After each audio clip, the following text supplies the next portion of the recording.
Isang malaking gulo ang kinasangkutan ng dalawang pulis na si Danny at Kaloy. Kahit na alam nilang inosente sila, ay napasama sila sa mga taong dapat hulihin. Yun ay dahil naaktuhan silang nasa loob ng isang bar na kung saan ay hindi pa legal ang pag-ooperate ng nasabing lugar. Nakakaya kayong dalawa. Sa lugar pa talaga na yung kayo nakaisip mag-inom. Ano ba pumasok sa isipan nyo? Hindi na ba talaga kayo nag-iisip? Dahil lang sa babaeng sumasayaw itataya nyo ang tungkulin nyo. Sir, maniwala kayo. Wala kaming ginawang masama ron. Nung dumating ang mga tropa, kararating lang din namin. Wala kaming ibang pake doon kundi ang kausapin na may-ari. Dahil nga alam namin na illegal yon. At bakit nyo kakausapin? Dahil ba pinsan itong si Kaloy ang may-ari? Bakit? Para timbrehan sila at makatakas sila? May nakarating sa akin na impormasyon na kayong dalawa balak yung pagtakpan ng illegal na operasyon ng bar na yon. Sir, hindi naman po namin patatakasin ang mga yun. Kakausapin lang namin na isuko niya sa atin yung mga ginagawa niya. Oo sir, pinsan ko siya. Kaya nga gusto ko siyang itama O ito mga larawan na ito. Paano nyo lulusutan ito? Kitang-kita sa larawan na yun na meron kayong tinanggap na plastic na yan. Nung nakaraang linggo pa yan. Ibig sabihin, nitong nakaraan nyo pa siya nakakausap at meron kayong natatanggap sa kanya. Kaya hindi nyo sinasabi sa akin ang tungkol sa bar na yon. Sir, totoo po ang larawan na yan. Pero hindi naman po pera ang tinanggap namin sa kanya Yang laman ng plastic ay pagkain. Binigyan niya kami ng pansit dahil sobra na yan sa loob. Pero wala po kaming tinatanggap na pera. At itong kahapon lang din po naman namin nalaman na wala pala silang permit. Bakit hindi nyo nga kagad sinabi sa akin? Sir, ako pong nagdesisyon na wag na munang sabihin sa inyo. Dahil nga pinsan ko siya. Gusto kong kausapin siya ng maayos muna para itigil yung ginagawa niya. Hindi ko naman po inakala na meron palang isa rito na una na rin nakaalam. At tingin ko, dinadawit niya lang kami rito. Ano sinasabi mo? Sinasabi mo bang meron dito sa hanay natin na sinasabotahe kayong dalawa? Hindi po malabo, Epe. Sa dami ng achievements namin dito sa istasyon, ang dami na rin naiinggit. Sir, pakinggan nyo kami. Kilala nyo kami. Kahit na kailan, hindi kami nasangkot sa kahit na anong katiwalian. Hindi namin magagawa yung binibintang nyo sa amin na pinagtatakpan namin ng pinsan ito. Maniwala kayo, sir. Hindi ko talaga alam na illegal yung bar niya Hindi rin naman kasi kami ganun kalapit sa isa't isa. Nitong nakarambuan ko lang naman din nalaman na pinsan ko siya At wala naman akong alam kung anong ginagawa niya sa bar. Nalaman ko lang talaga kahapon na illegal na nag-ooperate yung bar niya. Alam nyo?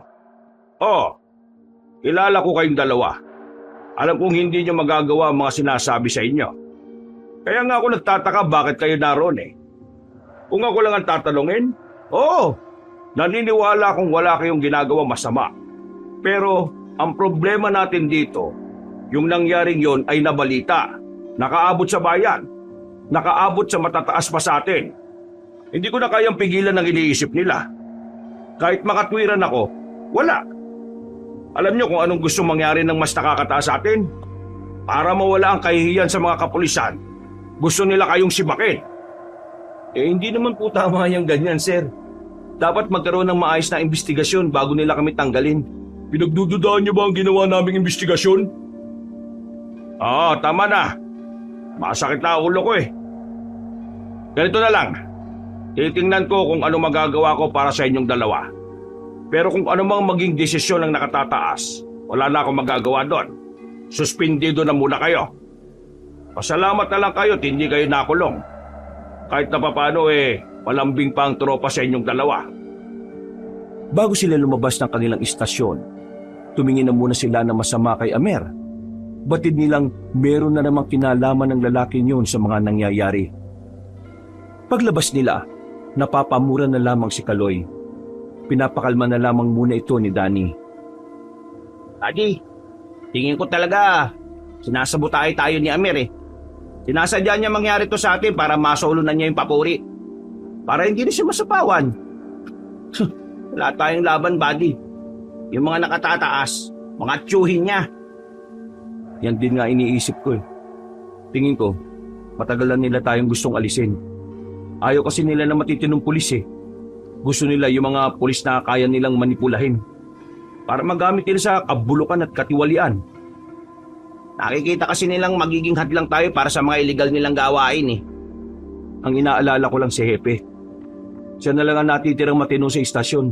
Baka isunod na rin siya. Nakakabanas talaga eh, no?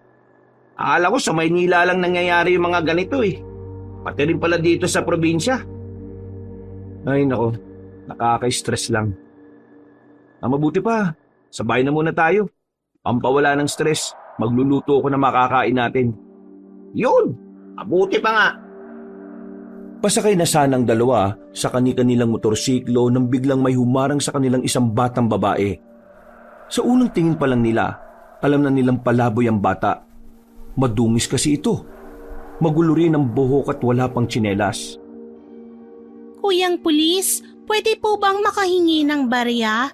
Gusto ko lang pong bumili ng pagkain. Barya? Ano mang mabibili mo sa barya? Nasaan ba nanay mo? Alas 9 na ng gabi pakalat-kalat ka pa sa kalsada.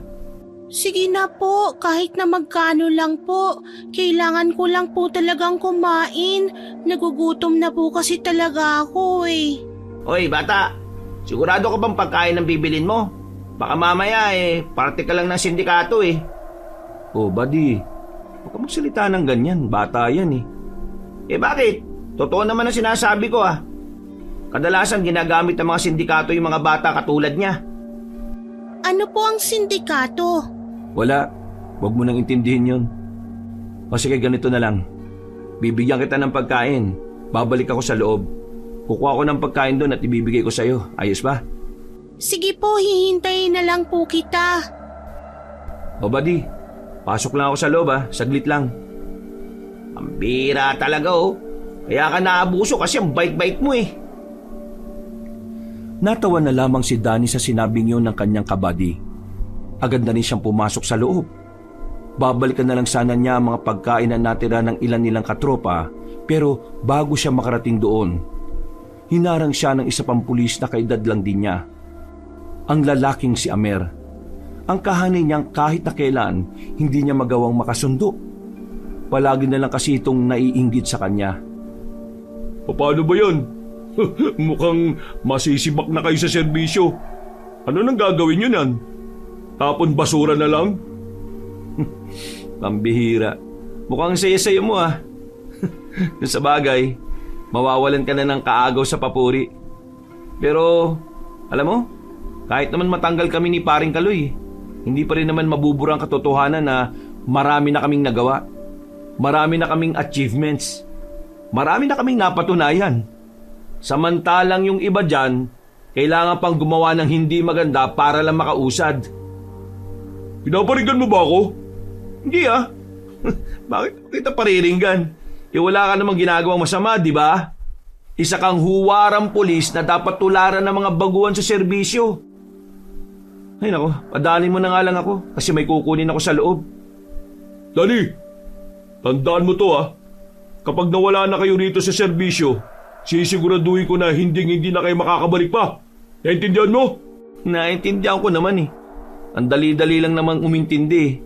Ang hindi ko lang talaga maintindihan, kung bakit gigil na gigil ka sa amin. Wala naman kami ginagawa masama sa'yo. Ganyan ba talaga kapag kulang sa aruga? Naiinis ka kapag may taong umaangat kaya gusto mong bumagsak sila? Sa bagay, yung ama at mga tiyuhin mo nga pala, mataas ang tingin sa'yo. Kaya dapat, maabot mo ang tingin nila, kaya ka huwag dahan-dahan ka sa mga sinasabi mo. Wala akong ginagawang masama Lahat ng meron ako ngayon, pinaghirapan ko. Di sige. Yan ang sabi mo O sige na, padaanin mo na ako. Bago ko pa isipin na ikaw ang may pakana ng lahat kung bakit kami matatanggal. Hindi na inintindi pa ni Danny ang binatang si Amer. Binangga na lamang niya ito para tumabi na rin. Nang makuha niya ang pagkain ay agad-agad na rin siyang lumabas. Pero pagbalik niya kay Kaloy, wala na ang batang babae. Oh, nasaan yung batang nanghihingi? Biglang may dumating na babae kanina. Nanay niya raw. Ayun, inuha siya. Mukhang parehong palaboy Bakit naman hindi malang hinintay itong pagkain? Pambihira naman Abay, ewan ko. Ang weirdo nga nung nanay eh. Natataranta ng malaman na pulis ako. Baka nga mamaya parte sila ng sindikato eh. Uy, huwag ka nga judgmental. Parang hindi ka naman pulis. Ano ka ba?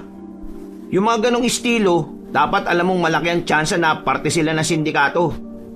Tingnan mo, oh, natataranta nung kinuha niya yung anak niya. Kung wala silang ginagawa masama, di sana hindi siya matatakot sa akin. Ay nako, tara na nga. Oh, anong gagawin mo dyan? E di kainin na lang natin. Nakakaya naman sa mga kasama natin kung ibabalik ko pa. Ikaw kumain yan ha. Sawang-sawa na ako dyan eh.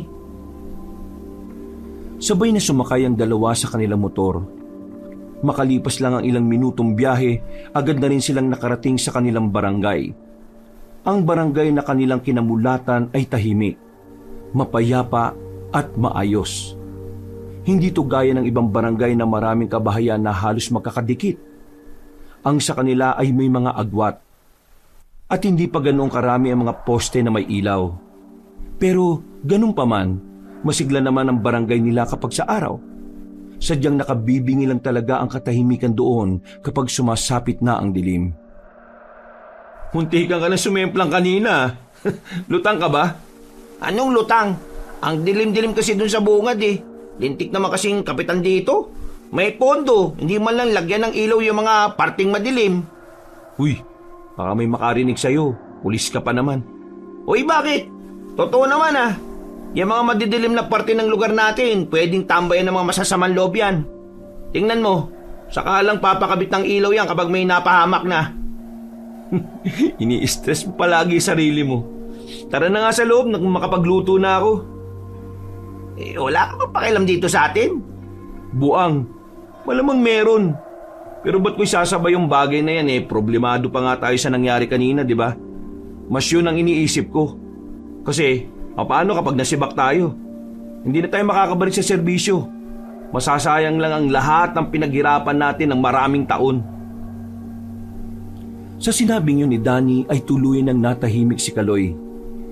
Tila napagtanto na rin kasi nito na nakakapanghinayang nga kung mawawalan sila ng pwesto sa kapulisan. Pumasok na lamang sila sa loob.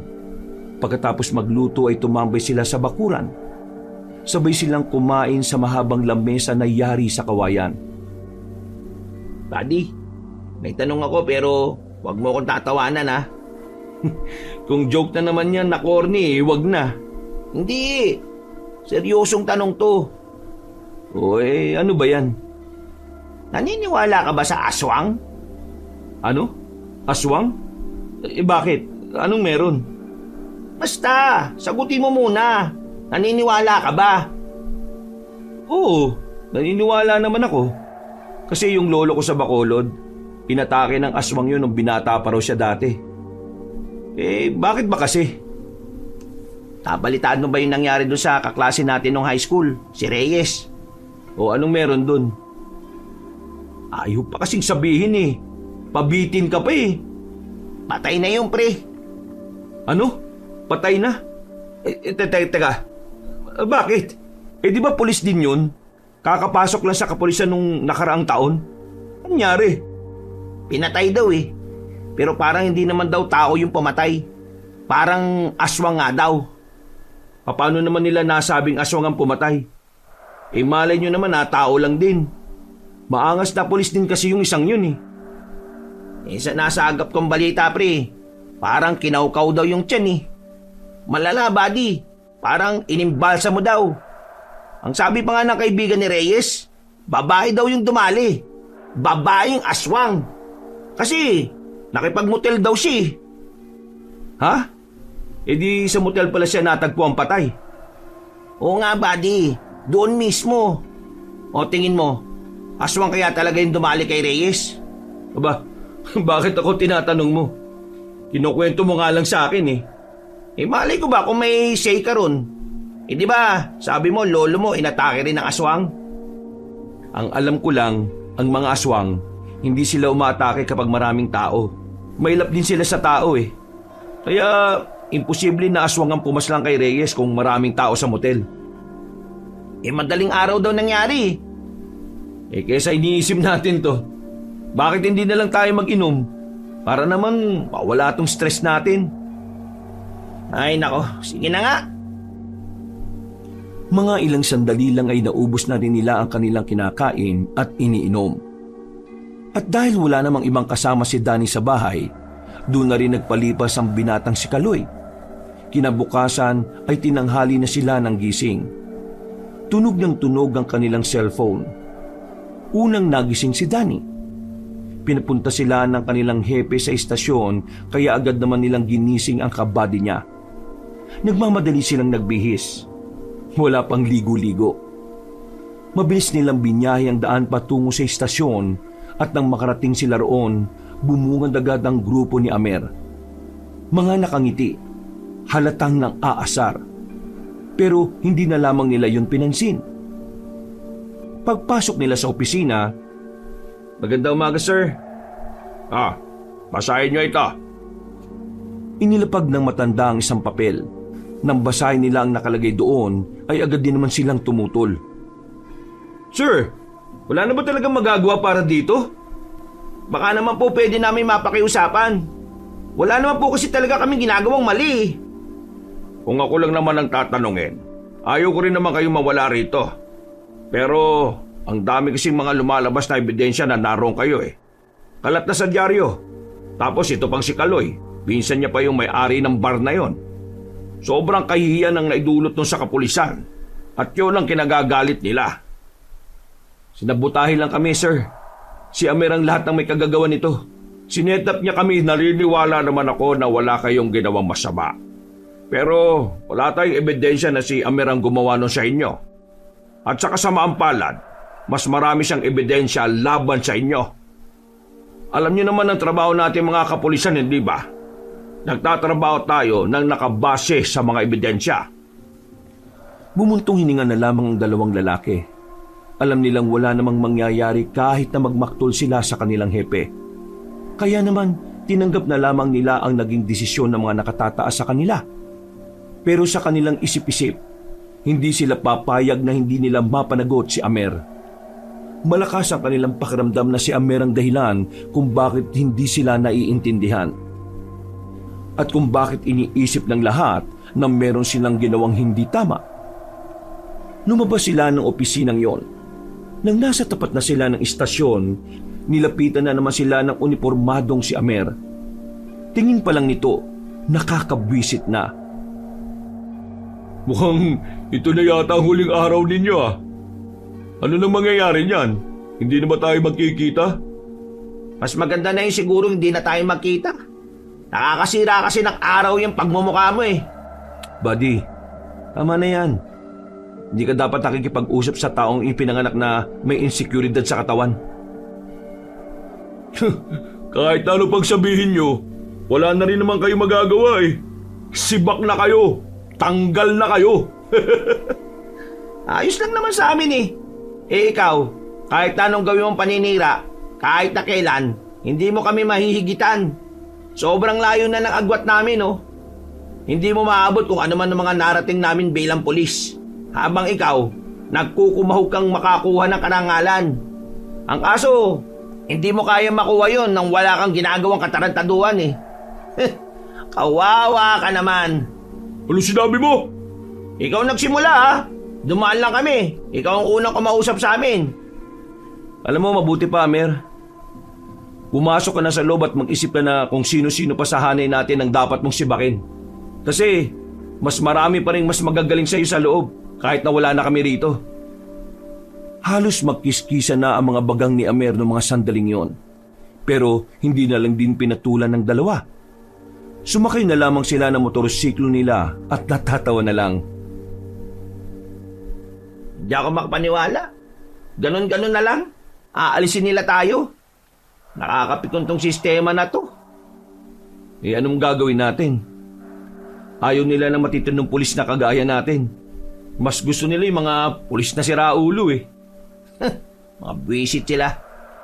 Makatagpo sana sila ng aswang at sana lapain sila ng malala.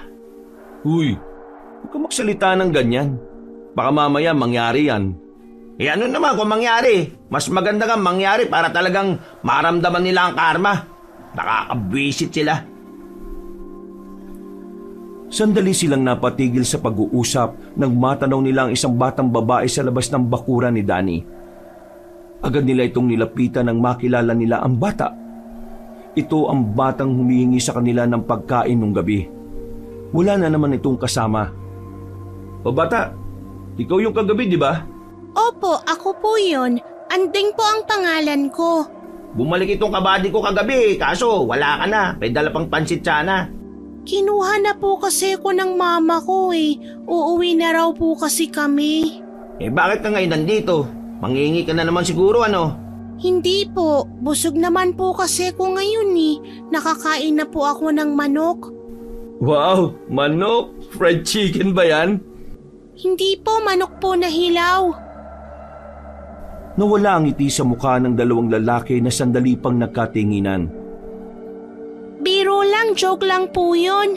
Ang birang bata to. Ang bata-bata pa, marunong ng manloko eh. Pasensya na po, natuto lang po akong magbiro sa mga batang naririnig ko. Ano bang pangalan mo? Anding po ang pangalan ko at ang pangalan naman po ng mama ko ay Anita. O siya, sige na. Maglakad ka na at baka hinahanap ka na ng nanay mo. Teka, anong nangyari dyan sa braso mo, bata? Kalmot lang po yan. Inaabuso ka ba ng mama mo? Hindi po. Sobrang bait po ng mama ko sa akin. Kapag po may masamang tao, siya po ang pumapatay. Siya po ang nagtatanggol sa akin. O sige na, umalis ka na. May gagawin pa rin kami. Hanggang sa susunod po nating pagkikita. Naglakad na ang bata. Masigla pa itong tumatalon-talon. Nakangiti at kitang-kita nila ang pagiging inosente nito. Bigla tuloy na miss ni Kaloy ang kanyang anak na nasa malayo. Ay nako, kumusta na kaya si Karen sa Maynila? Na-miss mo anak mo, no? Palagi ko naman siyang namimiss eh. Pero wala akong magagawa. Sa dami na kasalanan ko kay Alisa, malabong magkita na kami ng anak ko. Yan ka naman kasi, buddy. Nung nagbubuntis pa lang si Alisa, hindi ka pa nagtino. Puro ka babae. Yan tuloy. Sinilang ang anak mo nang hindi ka niya nakikilala. Oo na. Alam ko namang mali yung ginawa ko dati. Pinagsisisihan ko na yun. Kaya nga nagbago na ako, di ba? Kaso, huli na. Wala na rin namang nagbago sa sitwasyon. Siguro, masaya na lang ako kasi nakita ko siya kahit nasa larawan lang. Malaki na nga siya, pre. Parang kagaya siguro ni Anding. Ayos lang, buddy. Alam ko naman balang araw makikita rin kayo ng anak mong si Karen. Ay, nako. Sana nga, buddy. Sana nga. Mga ilang sandali lang ay umalis na rin muna ang lalaking si Kaloy. Naiwang mag-isa si Danny sa bahay niya. Napabuntong hininga na lamang siya habang sinusuyod ng tingin ng paligid. Bigla niyang na-miss ang kanyang mga magulang. Ang mga magulang niyang nasa ibang bansa na. Nagpaiwan na lamang siya sa probinsya nilang yun para sa kanyang trabaho. At ngayong nasibak na siya sa serbisyo, paniguradong mas mababagot na siya sa kanyang pag-iisa. Naku, ano na kayang gagawin ko ngayon? Mukhang kailangan ko nang makahanap agad ng magandang trabaho Nababaka mo. Meron akong alam. Agad na napalingon ng binatang si Danny sa pintuan nang marinig niya ang tinig na yon. Nakita niya ang isang matandang lalaki na nakatayo roon. Nakasuot ito ng kaswal, itim na coat at itim na slacks. Meron din itong sombrerong bilog at ang ngiti nito ay parabang inuudyokan siyang kausapin ng matandang ito. Mawalang galang na pero sino po kayo? Bakit kayo nasa bakuran ko? Makakapagpakilala ako na maayos kung papapasukin mo ko. Hindi. Hindi po ako nagpapapasok ng hindi ko kilala Kung ganon, pwede bang dito na lang kita kausapin sa labas? Tumayo ang lalaki. Nilapitan niya ang matandang lalaki at naupo silang pareho sa harapan ng lamesa. Ang pangalan ko ay Efren. Isa akong negosyante. Alam kong hindi mo ko kilala pero ikaw, kilala kita. Paano niyo ako nakilala? Nakita na po ba tayo dati? Ito ang unang pagkikita natin. Pero palagi kong naririnig ang pangalan mo at ang pangalan ng kaibigan mo sa bayan.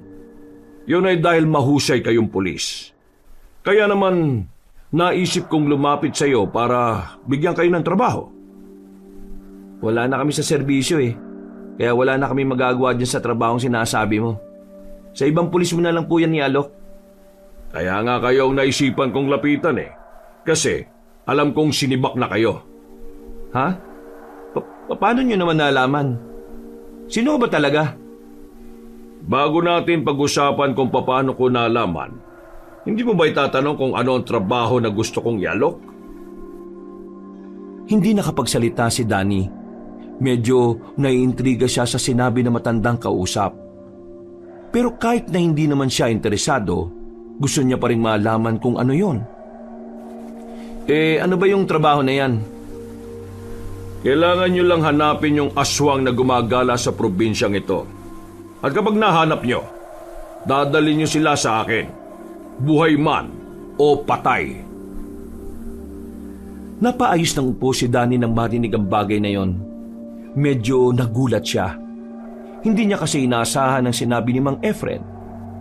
Sa lahat na kasi ng trabahong alam niya, ang paghuli at pagpaslang ng mga aswang ang medyo nawiwirduhan siya. Nawiwinda ka ba sa sinasabi ko? Hindi ba ka panipaniwala? Hindi ka siguro naniniwalang may aswang kaya ka nabibigla. Hindi ako nabibigla dahil may mga aswang na involved. Nabigla ko kasi hindi ko maisip kung anong meron sa aswang at bakit kailangan mong ipahuli.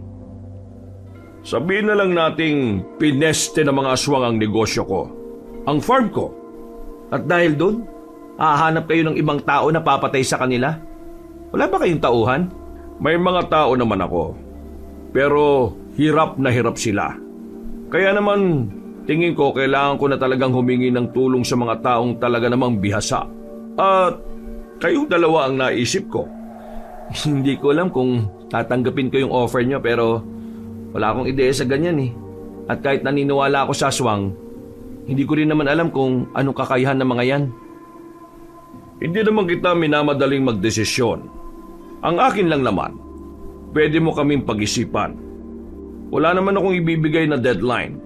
Pero mas maganda sana kung malalaman ko ang desisyon mo bago ang linggo. Huwag ka mag-alala. Malaki ang sahod na ibibigay ko sa inyo.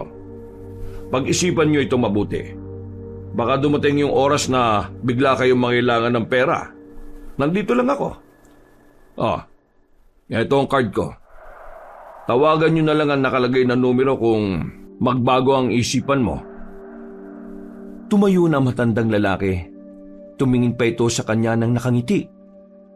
Nagugulahan naman si Danny kung ano ang ibig sabihin ng ngiting yon. Pero hinayaan na lamang niyang makalabas sa matandang si Efren. Kumuhay pa ito sa kanya bago sumakay sa sasakyang naghihintay sa tapat. Napapailing na lamang si Danny. Nawiwirduhan sa matandang hindi niya naman inaasahan na darating ng umagang yon. Samantala, agad niya namang tinungo ang bahay ni Kaloy. Saktong inabutan niya ang kabady na nag-iigib ng tubig sa dibombang tubigan. Napatingin ito sa kanya at agad na lumapit. Hindi na nagpaligoy-ligoy pa si Danny. Naikwento niya na kagad ang inaalok sa kanya ni Mang Efren. Patusin na natin! Ano? Patusin? Iyoko nga. Di natin alam kung anong peligrong naghihintay sa atin eh. Aswang yung makakalaban natin, buddy ah. Anong alam natin dun? Buddy, aswang lang yun. Mas malala pa sa mga nakakalaban natin dati sa mga operasyon natin. Yung mga nakalaban natin sa operasyon natin, naidaan natin sa profiling. Kaya may alam tayo kung paano sila haharapin. Ito, aswang tong sinasabi niya. Wala tayong kaalam-alam. Walang magagawa ang profiling natin sa mga aswang na yun. Kung ayaw mo, ayos lang. Pero ako, tutuloy ako. Na, bigyan mo sa akin yung number, tatawagan ko kagad. Uy, ano ka ba? Di pa nga natin kilala yung matandang yun eh. Baka mamaya modus lang yun. Pre, kailangan ko ng pera. Sobrang kailangan ko ng pera. Di, papairamin muna kita. Kaya hintayin na lang natin yung huling pera natin sa serbisyo. Buddy, tinawagan ako ng mama ni Karen. Nasa ospital ang anak namin. Sakit sa bituka, pre. Kailangan niyang maoperahan. Hindi mangyayari yun kung wala akong malaking pera. Wala rin pera si Alisa. Ako lang ang inaasahan nila. Hindi na nakapagsalita si Danny. Naintindihan niya ang nararamdaman ni Kaloy. Kaya kahit na hindi niya gusto ang trabahong yun, pumayag na lang din siya. Kung napipilitan ka lang, wag na pre ha. Kakayanin ko naman siguro mag-isa ito. Sira, pababayaan ba kitang mag-isa sa ganon? Siyempre hindi, no? Sasama na kita. Para naman to sa inaanak ko eh. Buddy, maraming salamat ha. Sobrang salamat talaga. Wala yun. Ano pat naging magkaibigan tayo at naging magkumpare. Magka-partner pa sa serbisyo. Basta, ito lang ipangako mo sa akin ha. Dito sa papasukin nating trabaho, huwag kang mamamatay. Tandaan mo, may anak ka pang naghihintay sa'yo. Matapos ng usapan na yun ay agad na rin namang nilang kinontak ang numerong nasa card. Kinagabihan lang din, tumungo na rin sila sa tagpuan na sinabi ni Mang Efren, ang plaza. Nasaan yung sinasabi mo? Anong oras na oh? Alas 9 na. Tayo na lang ang narito. Maghintay pa tayo ng konti. Wala pa naman tayong isang oras dito eh. Oh, ayun. May matandang lalaki oh. Yun na ba yun? San? Oo, yun na nga. Pero bakit mag-isa lang siya? Sinalubong na nila ang matanda, kaya naman agad na rin nila itong kinausap. Mang Efren, tama ba? Oo, ako nga. Mabuti naman at pumayag kayo sa offer ko. Halika kayo. Sumunod kayo sa akin at nang mapag-usapan na natin ang mga bagay-bagay. Teka. Saan ba tayo pupunta? Huwag kayo mag-alala. Wala naman akong gagawing masama sa inyo eh. Doon tayo sa sasakyan. Nagkatingin ng sandali ang magkaibigan. Maya-maya lang, nakarating na rin sila sa isang van na kulay itim.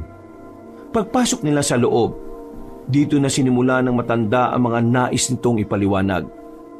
Binigyan na rin sila ng paunang bayad. Agad din namang tinanggap ng dalawa yon nang magkaroon na sila ng kasunduan. Habang umaandar ang sasakyan, Dadaling ko na muna kayo sa lugar ko. Naroon ang mga gamit na ipapahiram ko sa inyo bilang parte ng trabaho ninyo. At hindi lang naman kayong dalawa ang lalakad para doon. Yung iba ko ring tao ay sasama sa inyo. Kayo lang ang kikilos bilang mga pinuno. sigurado ba kayong walang magiging bulilyaso rito? Aswang lang talaga ang kakalabanin namin? Oo, aswang ang kakalabanin nyo rito. Pero huwag kayong magiging kampante ah. Kasi ang mga aswang na kakalabanin ninyo, hindi basta-basta. Bakit? Gaano ba kabangis sa mga yan? May dalawang aswa kaming nakaharap nitong nakaraang buwan lang. Isang malaki at isang maliit na parang tingin ko, bata. Hindi namin sila nahuli dahil magagaling at mabibilis. May isa pa nga akong tao na naging kritikal ang lagay sa ospital. Buti na lang nabuhay pa ang loko. Basta, kahit na anong mangyari, patay man o buhay, kunin nyo sila. Kailangan nyo silang ibigay sa akin. Tumango na lamang ang dalawa. Mga ilang sandali lang, nakarating na rin sila sa malaking bahay ni Mang Efren. Naroon ang ibang nitong tauhan, na parabang mga tropa-tropa lang din ang turing niya sa mga yon. Sila ang mga makakasama ninyo. May mga kaalaman naman ng mga yan. Pero alam ko na marami din silang matututunan sa inyo. Tara, pumasok na muna kayo sa loob. Naganda ako ng pagkain para sa inyong dalawa. Namamangha ang dalawa nang makita na nila ang disenyo ng bahay sa loob. Mukhang pangmayaman talaga. Mahalata agad na mamahalin ng mga palamuti na naroon. Agaw pansin din sa kanila ang isang katana na nakadikit sa pader. Ang katana na yan ay binili ko pa sa Japan. 1 linggo matapos mawala ang anak ko. Gusto ko sanang gamitin sa mga aswang yan, kaso hindi ko naman kinaya. Kita niyo naman na matanda na ako. Sandali. Itong anak niyo ba yung nawala dahil sa aswang? Uy, buddy, magdanda ka sa mga tinatanong mo. Ayos lang naman. Pero, oo, ang mga aswang ang dahilan kung bakit magang nawala ang anak ko. Kaya naman, nais ko silang pagbayarin.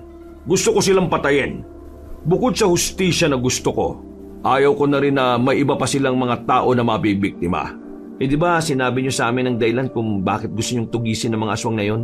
Dahil sa nakakaabala sila sa negosyo mo? Oo nga pala, bakit ka nagsinungaling sa amin?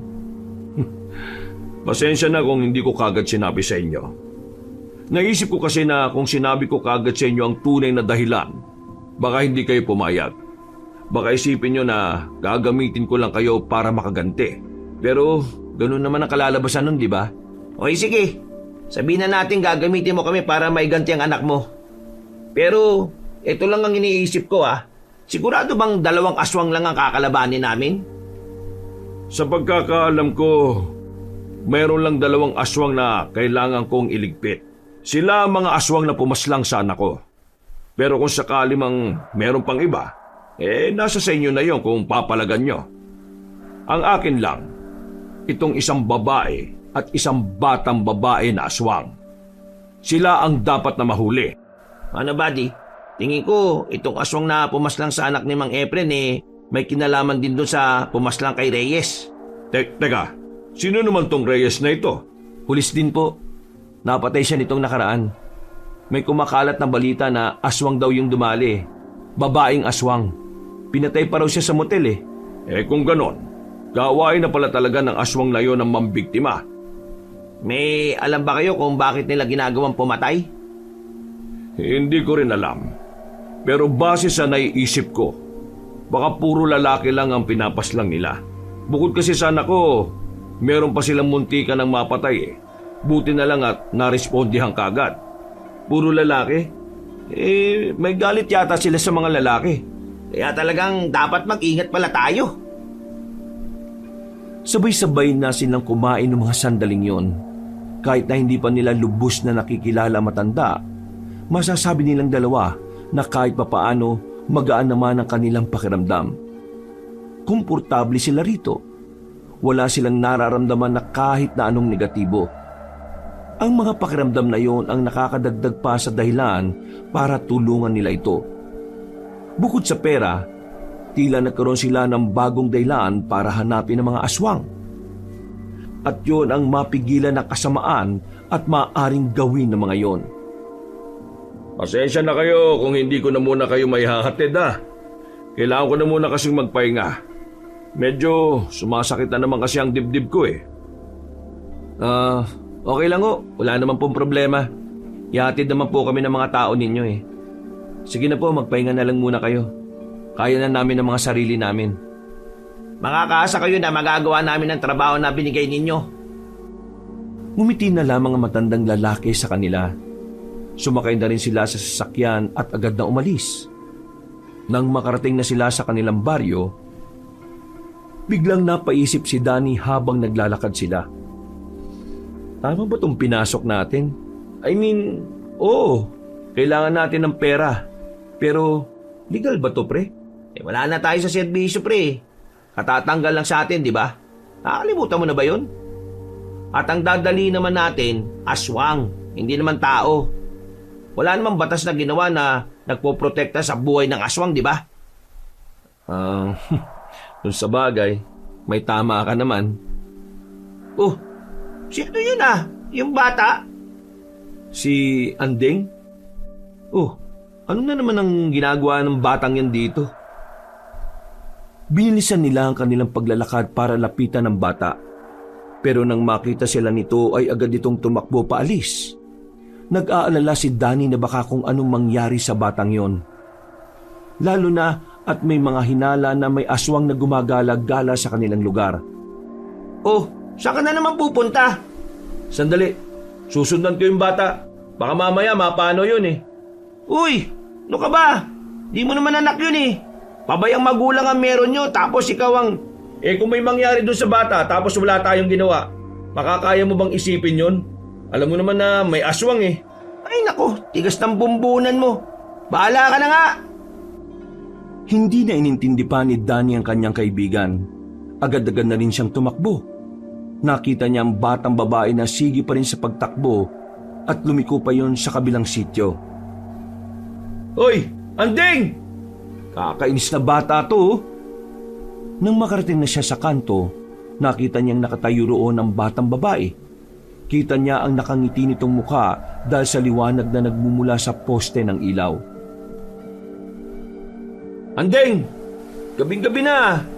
Ano pang ginagawa mo sa labas? Nasaan na naman ba nanay mo? Nandyan lang po si Mama, naghahanap ng makakain namin. Saan ba kasi kayo nakatira? Taga dito ba kayo? Hindi po. Anong ginagawa nyo dito? Naghahanap po si Mama ng pagkain. Oo na, sinabi mo na nga, di ba? O siya. Turo mo sa akin kung nasaan ang nanay mo at ihatid na kita sa kanya. Kuyang Pulis, sama ka sa akin. Oo nga, ihatid nga kita sa nanay mo. Hindi, sa iba tayo pupunta. Ha? Saan? Basta, sama ka sa akin. Hindi na. Kung sa iba tayo pupunta, hindi ako sasama sa'yo. Baka mamaya magalit pa ang nanay mo. At saka, delikado na para sa'yo na nasa labas ka pa, no? Bakit po delikado? Dahil po ba sa mga aswang? Teka, paano mo nalaman yung tungkol sa mga aswang? Ibig sabihin, totoo pong may aswang? Hoy, bata, totoo talagang may aswang ah. Kaya nga ikaw, hindi ka na dapat nasa labas pa ng ganitong oras. Halika na. Uy! Jesus, pambira. Takbo ng takbo. Kabayo ka bang bata ka? Hinabol niya ulit si Anding.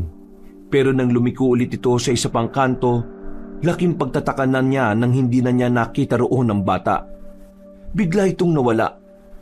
Malaking palaisipan sa kanya kung ano ang ginawa ni Anding.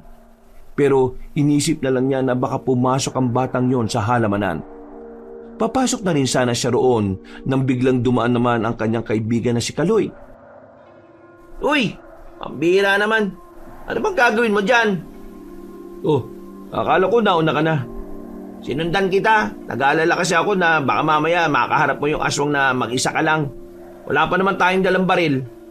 Si Anding yung bata. Biglang nawala nung lumiko dito. Baka ako nandito sa halamanan. Hayaan mo na si Anding. Sa kakasunod mo, ikaw naman ang mapapahamak. Pero, Ay, naku, huwag ka nang pero-pero pa. Tara na!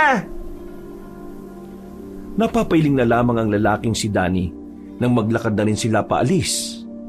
Hanggang sa makauwi na siya sa kanyang bahay. Hindi pa rin mawala-wala sa isipan niya ang bata. Sa kakaisip niya ay nakatulog na rin siya kalaunan. Kinabukasan, agad na napabangon si Danny para isara ang bintana. Pumapasok na kasi ang sinag ng araw sa labas. Pagsilip niya, masigla na naman ang mga tao sa lugar nila. May okasyon kasi sa kabilang bakuran. Makapagkapinangalang muna. Nagulat ang lalaki nang makita niya si Kaloy na nasa pintuan. Napahawak pa siya sa dibdib niya dahil doon. Sus! Ang OA pa naman! Para kang hindi naging pulis ah! buwang ka pala Agigising ko lang Teka, bakit ka ba nandito? Magkasama naman tayo kagabi, na-miss mo na kaagad ako. Tangix! May nasagap akong balita! Umupo si Kaloy sa harapan ng lamesa at sandaling lumagok ng tubig. Sumilip na muna ito sa labas bago nagsalita. May biktima na naman yung aswang Pulis na naman. Ha? Seryoso ka ba? Oo, sa mismong school natin ng elementary. Yung abandonado na, doon natagpuan yung bangkay ng police body. Wala na rin laman loob. Tapos, hindi na rin makilala mo ka. Hindi pa malalaman kung sino yun kung di mababasa yung pangalan Saan hanay ba yung biktima? Sa istasyon natin, pre. Ano? Sa istasyon natin? Seryoso? Oo, pre. Bata-bata ni Amer. Gagi. Sino ron? Si Torres. Bakit naman kaya dinali ng aswang yun? Tingin ko kasi, nakadaupang palad niya talaga itong babaeng aswang Parang yung modus ng aswang aakitin niya yung biktima. Kapag sumama sa kanya papatayin. Nako, Malabo naman tayong maakit ng aswang na yun. Malamang sa malamang pangit yun. Ano palang plano mo? Wala pa naman text sa atin si Mang Efren Ay, siya nga pala. Pinapapunta tayo sa istasyon. Pinapakuha yung sahod natin at kasama na yung Napalingon silang dalawa sa labas na makita nila ang kanilang hepe o ang matandang mas sanay silang tawagin bilang Mang Onyok. Si Mang Onyok kasi ay matagal na nilang kilala. Kalugar din nila yon pero lumipat na rin ng tirahan. Nagtataka ang magkaibigan kung bakit naroon ang hepe nila. Hindi to uniformado, kaya alam nilang hindi to naka-duty. Oh sir, bakit kayo nandito? Hindi niyo ba muna ako palalapitin at papapasukin? Agad-agad na lumapit ang lalaking si Kaloy at binuksan ng kawayan na gate. Papasok na sana ang matanda sa loob ng bahay ay agad nitong inilapag ang pang-almusal na daladala. Bumili ako ng pagkain para sabay-sabay na tayo mag-almusal. Nagkatinginan si Danny at Kaloy. Napapaisip sila kung ano ang pakulo ng kanilang hepe. Kahit kailan kasi, hindi naman ito sumabay sa kanila sa pagkainan. Kahit nga sa mga handaan okasyon, palagi itong nagpapahuli. O ano bang tinitingin-tingin nyo? Kakain ba kayo o hindi? Kasi sir, naninibago kami sa inyo Hindi nyo naman po kasi ugali makisabay. Magmula ngayon, makikisabay na ako. At magmula ngayon, huwag nyo na rin akong tatawaging sir o kaya hepe. Bakit naman? Nag-resign na ako. Ano ho? Bakit ka naman nag-resign? Wala nang matinong pulis sa istasyon natin Nang nawala kayo, alam ko na rin mawawalan na rin ako ng gana. Isa pa, balak na rin naman nila akong tanggalin kaya inunahan ko na. Hindi ko na kaya ang sistema Mabubulok lang ako kung mananatili pa ako. Bago pa nila ako ma-impluwensyahan, umalis na ako. Sira ulo talaga yung mga nakakataas sa atin no? Sino ipapalit sa inyo? Si Amer? Bugok naman ang isang yun. Inalis na nila ang lahat na matitinong pulis kasi gagawin na nilang pugad ng ilegal yung istasyon natin. Wala na tayong magagawa. Ang mahalaga, nailayo natin ang sarili natin sa kanila. Madadamay pa tayo sa mga ginagawa nila Ay, siya nga pala. Nabalitaan niyo na ba yung nangyari kay Torres? Oo, kakasabi lang sa akin ni Kaloy ngayon lang, bago kayo dumating. Naniniwala ba kayong aswang ang dumali sa kanya? Kung ako lang naman ang tatanungin, oo, naniniwala ho ako. Ako rin naman Kung aswang nga ang pumaslang kay Torres, edi mahihirapan sila mahanap yon. Naniniwala ba kayo sa aswang? Ako ba talagang tinanong mo Baka hindi mo alam.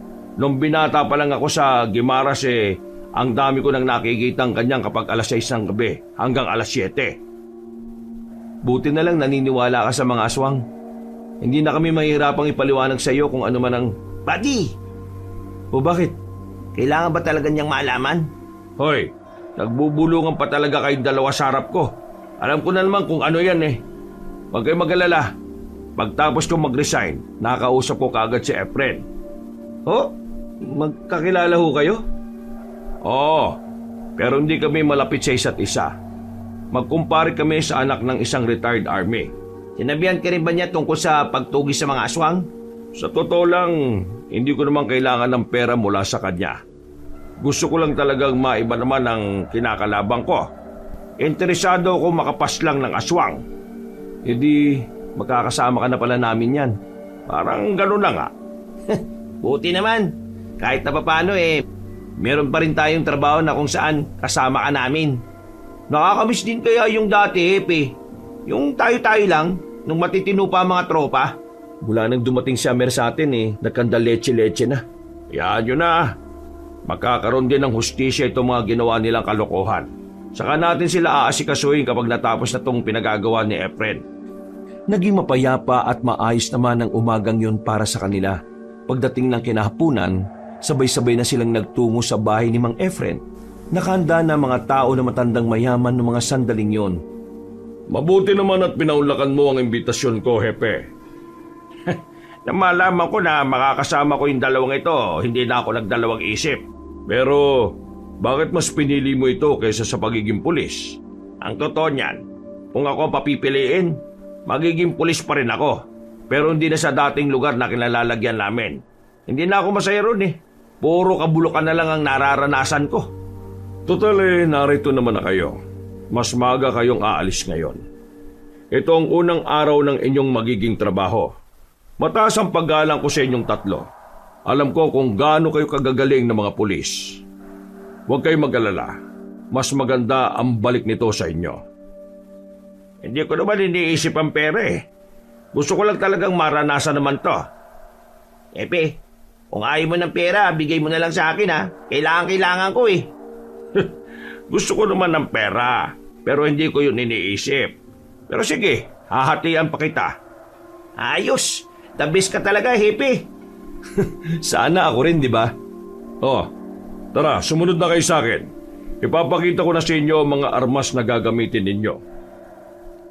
Sinundan na nila matandang lalaki hanggang sa narating na nga nila ang isang malaking silid na kung saan punong-puno ng baril ang mga yon.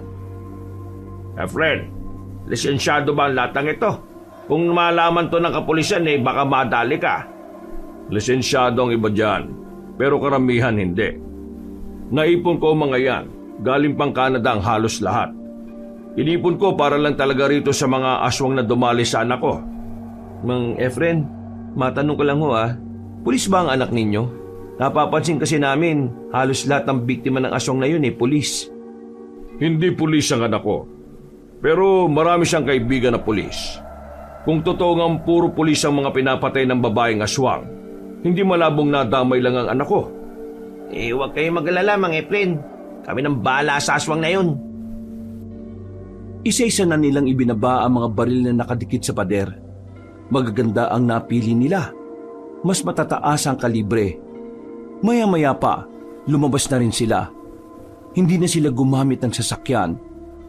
May malapit kasing kagubatan doon at yun ang una nilang pinuntahan. Makinig kayo lahat. Ako na muna magiging pinuno ninyo. Alam kong hindi naman tayo magkakilala. Pero gusto ko sana magkaisa tayo. Sana sumunod kayo kung ano man ang sasabihin ko. Magaling na pulis si Hepe. Marami na siyang napatunayan.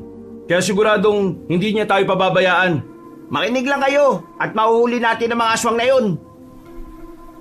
Napatungo na lamang ang kanilang mga kasamahan. Pinagpatuloy na rin nila ang paglalakad. Habang tinatahak nila ang kagubatan, hindi maiwasan ng mga kasamahan nila na magkwentuhan. Mga boses na lamang nila ang maririnig noon mga sandaling yon. Malaki-laki ang kagubatan na ito. Aabutin yata tayo rito ng madaling araw Ayos lang, marami-rami naman tayong pagkain na nadala Bakit pala dito tayo sa gubat nagsimula? Yung mga aswang na hinahanap natin sa mga baryo-baryo ng bibiktima.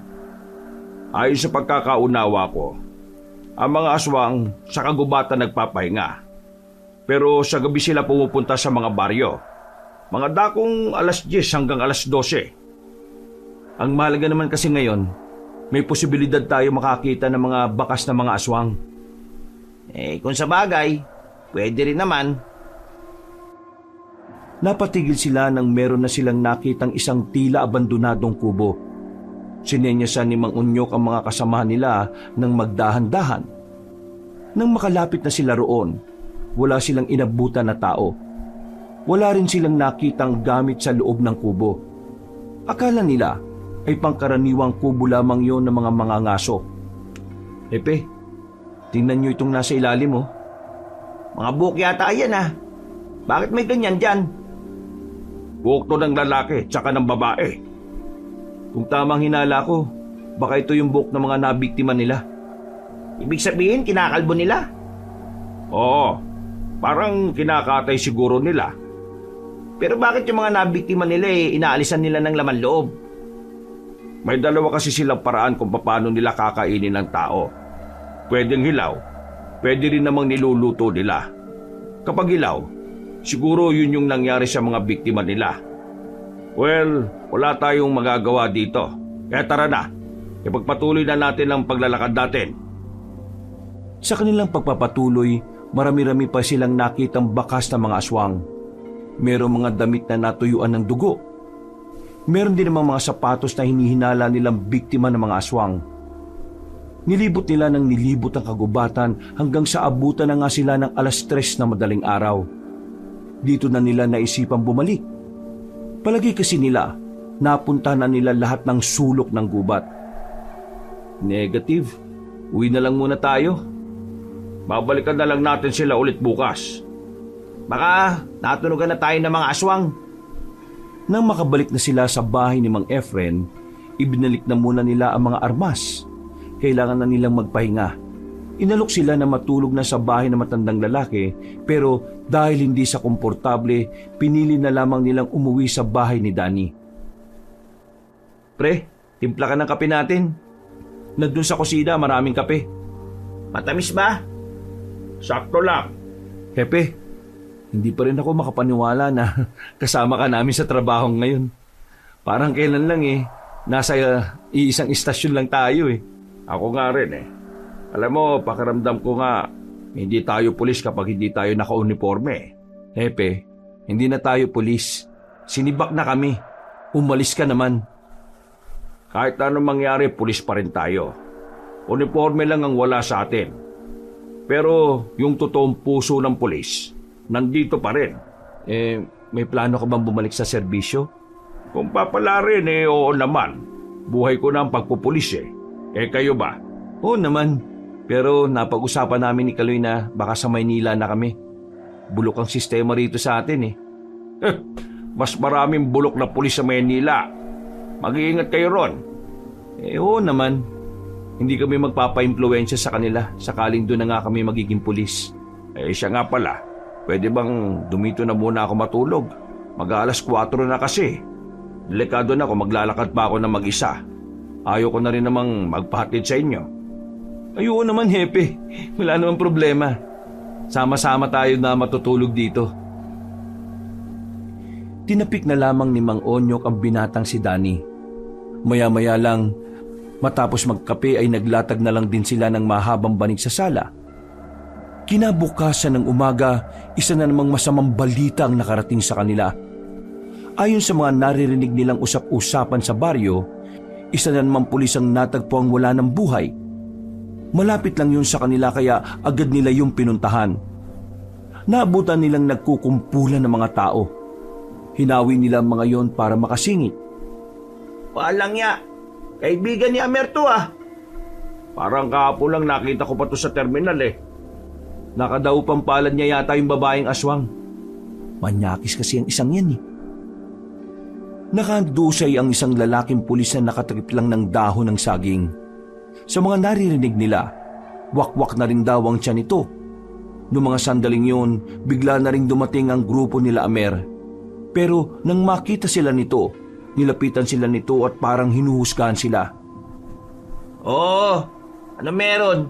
Makatingin ka parang may ginawa kaming kasalanan sa iyo ah. Una si Torres. Ngayon si Masangkay. Umamin nga kayo sa akin. Kayo ba gumagawa nito? Hoy, pulis ka ba talaga? Anong klaseng pagtatanong yan? Nang bibintang ka ng tao na wala kang sapat na ebidensya? Baka nakakalimutan mo. Ang mga pulis bumabase sa mga ebidensyang nakalatag sa kanya. Amer, kung pamilyar ka sa aswang, maaring aswang ang... Seryoso ka ba? Dati kang ngepin, naniniwala ka na aswang ang gagawa nito? Sino ba sa tingin mo ang gagawa niyan? Aalisin ang laman loob tapos iiwan lang sa kalsada. Kung ako killer, hindi ko yan iiwan dyan. Baka sunugin ko pa yan para wala na makitang ebidensya. Sa madaling sabi, hindi tao ang gumawa niyan. Kung hindi ka naniniwala, ikaw na ang bahala doon. Kapag nalaman ko na meron kayong kinalaman sa mga nangyayari na to, ako mismo magpaparusa sa inyo. Uy, nakakatakot ka naman, Amer.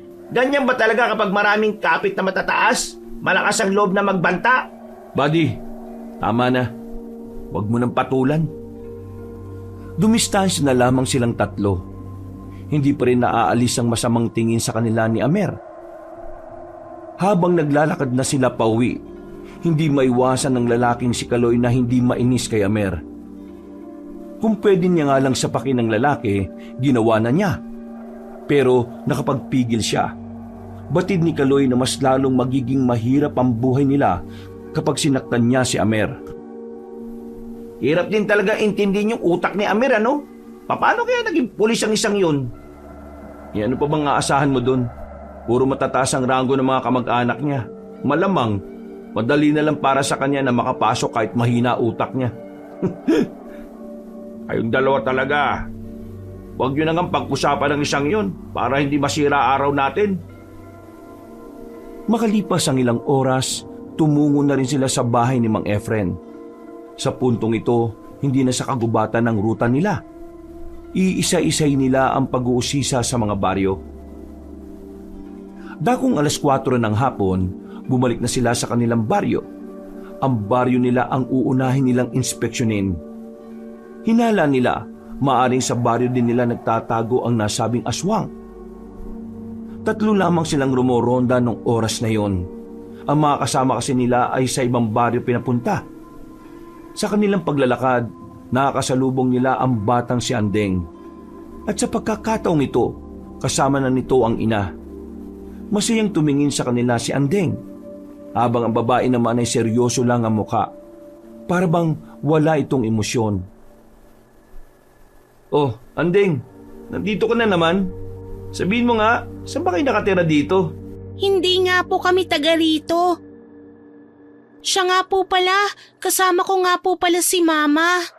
Taloy, yan ba talaga yung mama niya? Oo, yan yun. Yan yung sumundo sa kanya nung nasa tapat tayo ng istasyon natin. Magandang hapon po, miss. Nakilala po namin si Andeng nung humingi siya ng pagkain sa amin. Concern lang po ako sa anak ninyo.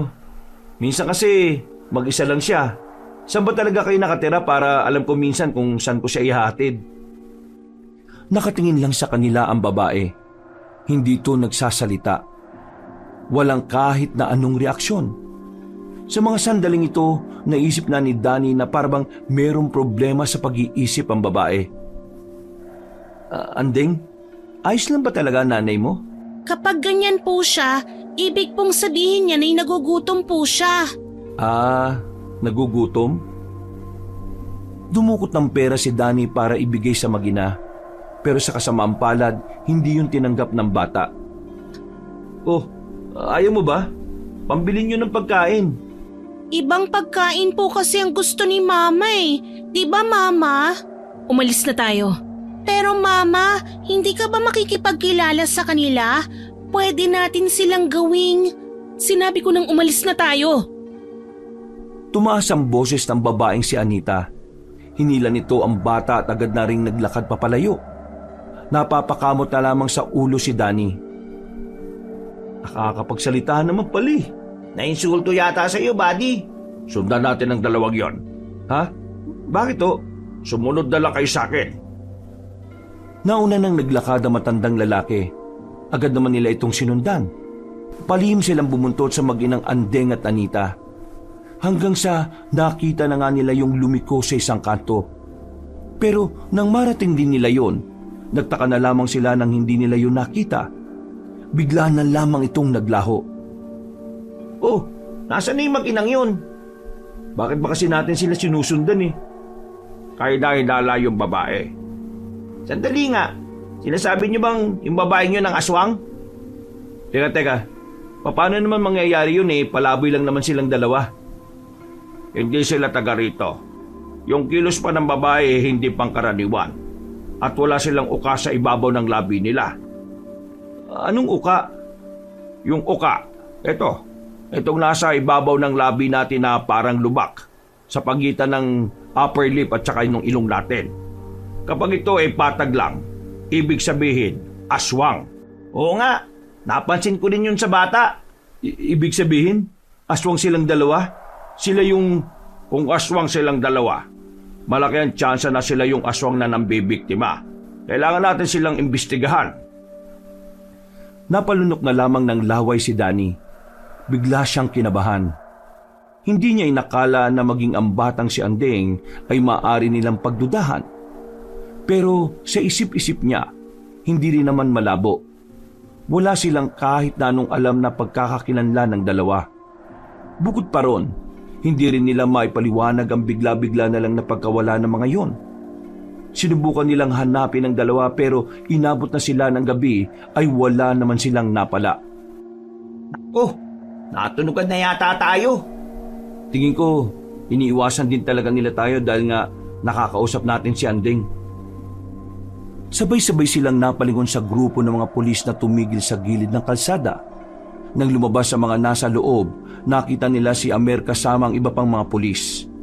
Napatingin din ito sa kanila na masama. Nilapitan naman ito ni Mang Onyok para kausapin. May problema ba? Kung meron man, ano nang pakialam mo?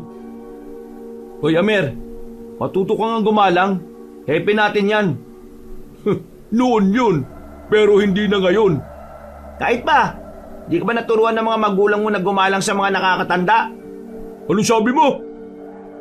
Tama na. Hindi ito ang tamang pagkakataon para mag-away. Ano ba talagang ginagawa nyo rito? Sir, wala raw silang nakita ng aswang sa kabila. Tanga ka talaga. Sinabi ko nang huwag kayong maingay eh. Binatukan ni Amer ang baguhang pulis. Agad din naman yung umalis. Akala ko ba hindi ka naniniwala sa aswang? Anyari? Oo nga. Aswang ang hinahanap ninyo. Bakit hindi na lang tayo magtulungan? Aswang din naman ang hinahanap namin eh. Hepe, seryoso ka ba? Makikipagtulungan ka sa tukmol na to? Wala tayong ideya kung dalawa lang ba talaga sila o marami. Paano kung higit sila sa 2 at 3 lang tayo? Hindi natin sila kakayanin lalo na kapag naubos na mga bala natin. Kung makapagsalita, parang alam nyo agad na papayag ako ah. Papayag ba ako na makasama kayo sa trabaho? Papayag ka. Alam mo kung bakit? Ano pinagsasabi mo? Papayag ka dahil kami ang mas nakakaalam tungkol sa mga aswang. Tingin nyo maniniwala ako sa inyo? Di nyo nga masabi kung bakit nyo hinahanap ang mga aswang eh. May nagpapatrabaho sa amin na patay ng mga aswang. Ito ang bago naming trabaho. Mula na masiba kami dahil sa sipsip. At wala akong sinasabing pangalan ha. Baka magalit ka na naman. Alam kong hindi lang katrabaho ang tingin nyo kay Torres. Matalik kayo magkaibigan. Kaya naman, alam ko rin ang ginagawa mong ito personal. Gusto mong mapatay ang mga aswang. Dahil gusto mong maiganti ang kaibigan mo. Kung makikipagtulungan ka sa amin, mas magiging madali at mabilis ang hustisya na hinahangad mo. Bakit ba kasi kailangan pa natin yan? May mga kasama naman tayo ah. Kalma. Mas may tiwala ako sa mga kapulisan kaysa sa mga kasama nating walang karanasan sa pakikipagpatayan. Sandaling napaisip ang lalaking si Amer. Ngumiti ito ng nakakaloko. Papayag ako sa isang kondisyon. Anong kondisyon? Ako magiging leader. Ako masusunod. Wala kayong ibang pwedeng gawin kundi ang maghintay kung anong iuutos ko. Aba, lakas din pala ng tama mo no. Sige, papayag ako sa kondisyon mo. Hepe naman. Magtitiwala ka sa isang to. Alam mo naman kung gaano karaming katarantaduan ang ginagawa nito. Hoy, magdaan-daan ka sa pananalita mo ah. Sa akin kayo magtiwala. Kailangan natin ng isa't isa para mahuli na ang mga aswang na yan. Kung hindi natin ito maagapan, baka sa mga susunod na pagkakataon, tayo naman ang mabiktima nila. Hindi na lamang pumayag ang 2 binata. Napailing na lamang sila at napakamot sa ulo. Mataas ang paggalang nila sa kanilang hepe. Kaya kahit hindi nila gustong makasama si Amer, sumang-ayon na lang din sila. Maya-maya pa, lumakad na rin sila papasok ulit sa kagubatan. Sa puntong ito, sa ibang parte ng gubat naman sila naglakbay. Pinangunahan sila ng lalaking si Amer. Dala-dala ng mga bataan nito ang matataas na kalibre ng baril. Ang mga aswang ay mabibilis. Mas madalas silang nakakapagtago sa matataas na puno at makakapal na halamanan. Kaya, bilisan natin maglakad. Kasi kung sakaling, ano bang usapan natin? Ang sabi ko ako masusunod ah. Bakit ang dami-dami mo sinasabi ngayon? Wala talagang respetong isang ito no? Hayaan nyo na. Wala akong pakialam kung ano man ang kalamangan nila sa ganitong lugar. Bata, basta kapag nakita ko sila, papatayin ko sila. May ideya ka ba kung anong aswang ang pumatay sa girlfriend mo? Di ba wala? Wala akong pakialam. Manimik ka. Baka hindi kita matansya. Buddy, hayaan mo na. Wala kang mapapala dyan. Pinagpatuloy na lamang nila ang kanilang paglalakad. Mga ilang sandali lang, dito na sila nakaramdam ng mga kaluskos sa paligid. Nagsimula na silang maalarma. Kanya-kanya na sila sa paghahanda. Nakatutok na rin ang kani-kanilang mga baril sa iba't ibang direksyon. Mga tropa! Baka aswang na yan! Manda kayo! Nang marinig nilang nanggagaling sa likuran ng mga halamanan ang mga kaluskos, agad-agad naman silang lumapit doon. Pinagbababaril kagad ng mga bata ni Amer ang halamanan. Pero nang ilawan nila ang likuran nito, nakita nila ang patay na dagang bukid. Buisit! Kala ko swang na eh! Mas malakas ang kaluskos na nagagawa ng mga aswang.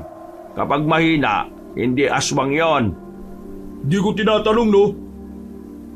Galit na naglakad ang lalaking si Amer, habang ang tatlo naman ay nasa likod lamang.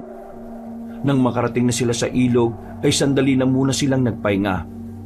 Ang iba ay naninigarilyo, ang iba naman ay tamang kwentuhan lang. Sila Danny naman, nasa isang malaking bato na ilang metro ang distansya kina Amer.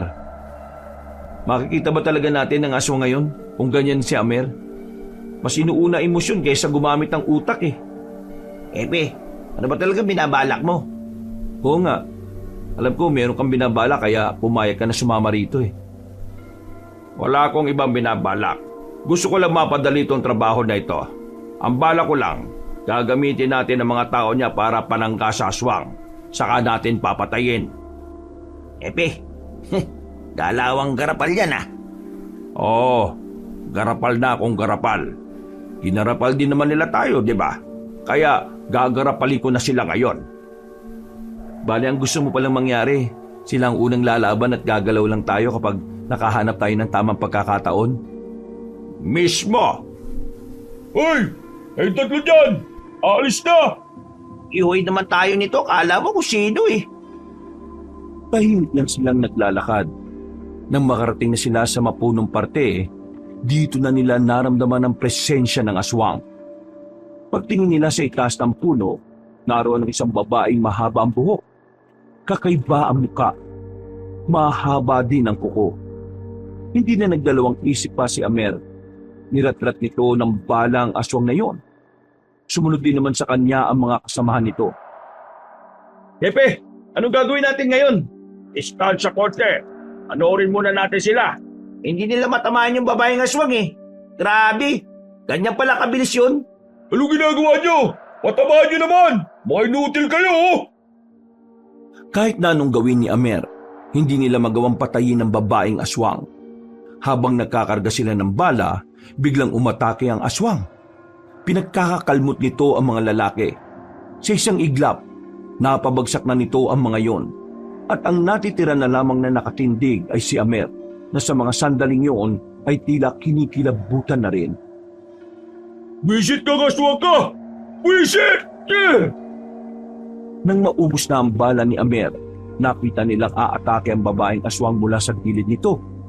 Agad na lumabas ang tatlo sa kanilang pinagtataguan. Pinagbababaril nila ang aswang. At sa pagkakataong ito, tinamaan nila yon. Isa sa hita, dalawa sa balikat.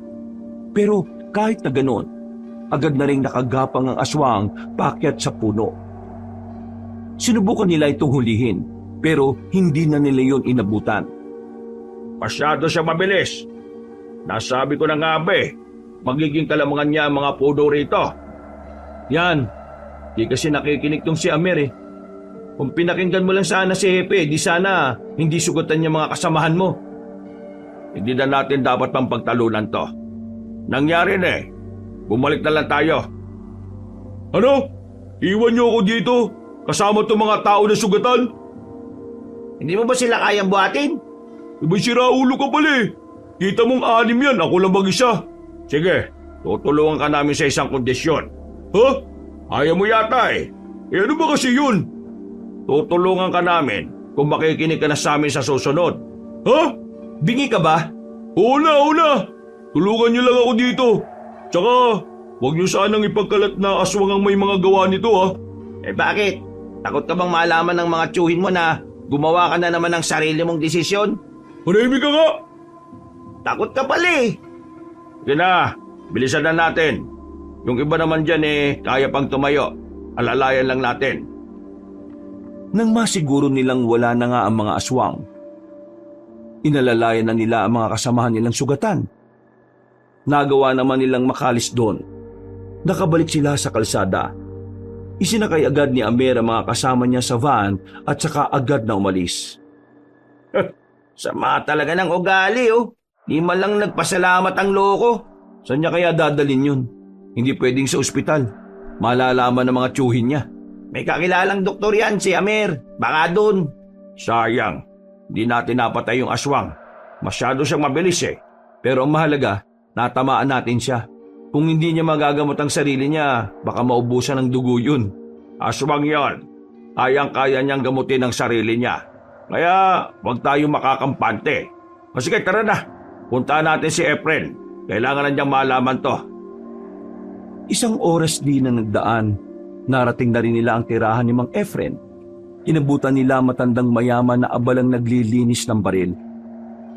Efren, nakalaban namin ang aswang kanina. Talaga? Nasaan na? Hindi namin nahuli. Tinamaan namin. Ang kaso, masyado siyang mabilis.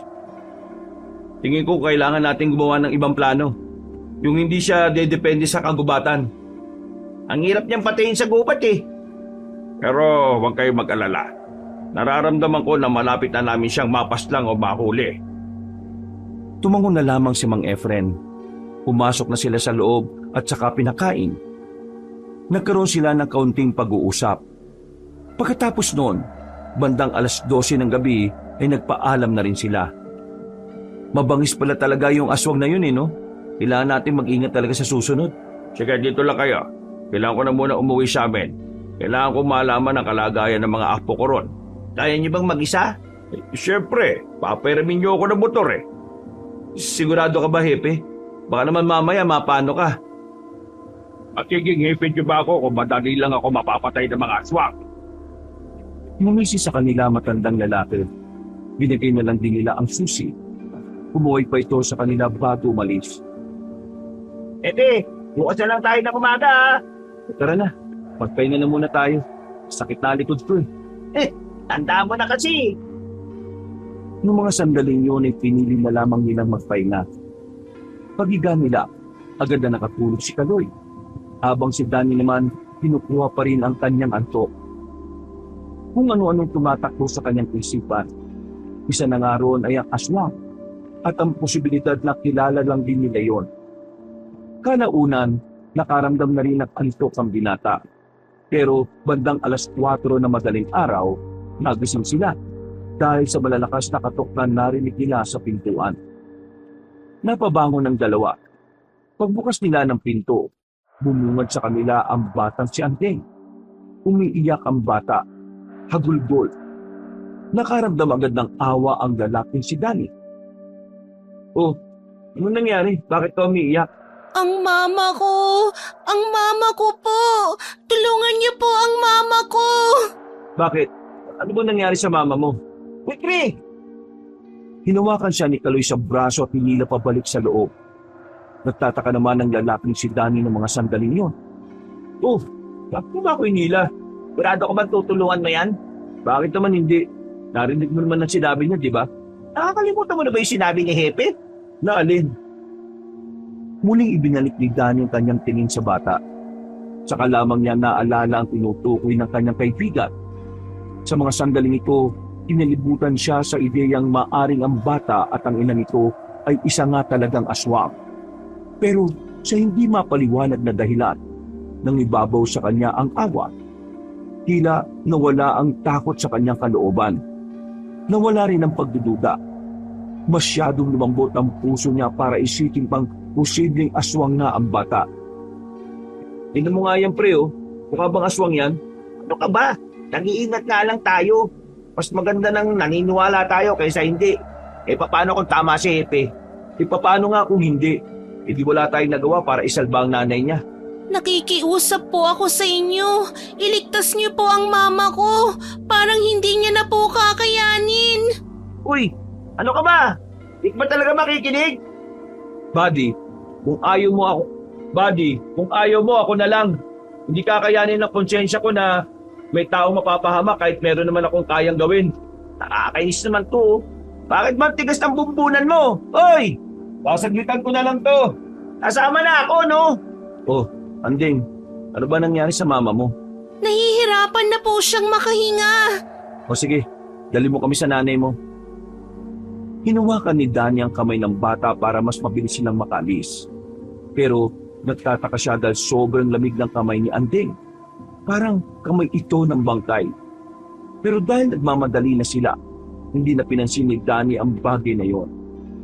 Sinundan lang nila ang direksyon na tinuturo ng bata. Napansin na lamang nila na unti-unti nang nagiging liblib ang lugar na kanilang pinupuntahan. Kaya naman tumigil na sa pagtakbo si Kaloy at tumarang ito. Saan ba talaga bahay nyo? Papunta na to sa taniman ng mais eh. Buddy, natatakot sa'yo yung bata oh. Huwag mong tinataasan ng boses. Pare naman kasi, nakakakaba na tong ginagawa natin eh. Paano nga kasi? Ang kulit mo naman. Dapat kasi hindi ka na sumama kung nagdududa ka pa rin eh. Yung mama ko po, kailangan na po natin siyang tulungan. O pre, sige na. Kung ayaw mo, huwag ka na lang sumama. Tara na, Anding. Silang dalawa na lamang ng bata ang nagpakiloy. Mga ilang sandali lang, nakatingin na rin sila sa isang kubo. May kalakyan ang kubo na iyon. Medyo mahaba rin at ang bakura naman ay maraming gamit na nakabalandra sa gilid. Napapalibutan ng talahiban ng bahay, kaya medyo nakaramdam ng pagkailang ang bata. Pero ang nasa isip na lamang niya sa mga pagkakataong yon, matutulungan si Anding at ang ina nito. Tara po, pumasok na po tayo sa loob. Kasera lang ang ilaw sa loob. Pagsilip ni Danny, wala naman siyang nakitang tao. Pumasok na siya roon, pero wala talaga. Kaya naman nagsimula na siyang mapaisip. Pagtingin niya sa batang si Anding, tumatawa-tawa ito, na parang isang malaking biro lang ang pagpunta niya roon. Anding, nasa bang nanay mo? Bakit ka tumatawa? Ano ba nakakatawa? Kasi po, nagpunta po kasi talaga kayo eh. Sinabi mo kanina na hindi makahinga na maayos ang nanay mo. Kaya ako nagpunta dito kasi gusto ko siyang tulungan. Sabihin mo nga sa akin, bata, niloloko mo ba ako? Opo, Ano? hindi po totoong may sakit ang mama ko. Niloloko ko lang po kayo. Pambihirang bata to. Alam mo bang hindi nakakatawa yung ginagawa mo? Inabala mo ko. Inabala mo yung pagpapahinga namin. Galit na po ba kayo? Yan ang gusto mong gawin ko, patuwa. Alam niyo po ba, galit din po si mama sa mga pulis? Ha? Anong pinagsasabi mo? Yung mga pulis po kasi rito sa atin masasama. Anding, wala akong oras para sa mga ganitong bagay ah. Kailangan ko nang umalis. Lalabas na sana si Danny nang biglang humarang naman ang babaeng si Anita sa pintuan. Nandilisik ang mga mata nito at kitang-kita ang pagkasuklam base sa tingin nito sa binata. Kayong mga pulis kayo, pinatay niyo ang asawa ko. Sinira niyo ang pamilya namin. Hindi ko alam ang sinasabi mo. Kung meron mang nanghamak na pulis sa inyo, hindi ako yun. Pare-pareho lang kayo. Mga wala kayong puso. Sinubukan naming mamuhay ng normal. Sinubukan naming ilayo ang mundo namin sa mundo ninyo. Pero kayong mga tao talaga ang gumagawa ng paraan para maging masama kami. Ang kulit naman ito. Wala nga akong kinalaman sa nangyari sa asawa mo. At pwede ba, huwag mo kang nilalahat ng mga pulis? Magkakaiba kami. Sa maniwala ka man o sa hindi, may mga pulis pa rin talaga na matitino. Hindi ako maniniwala sa isang katulad mo kasi pulis ka rin. Andeng, ano ba itong sinasabi ng nanay mo? Totoo po ang sinasabi ni mama. Lahat po kayo ay masasama. Sa patong batang to eh.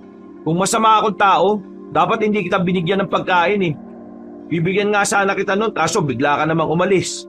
Kung masama akong tao, dapat hindi ako sasama sa'yo dahil hindi naman kita kilala. Makinig kayo, hindi pare-pareho mga tao. Kagaya nyo, naiiba rin ang ugali nyo kumpara sa iba. Depende sa pinagmulan at kinamulatang sistema. At pwedeng depende rin sa mga pinagdadaanan niya sa buhay. Kaya, Manahimik ka!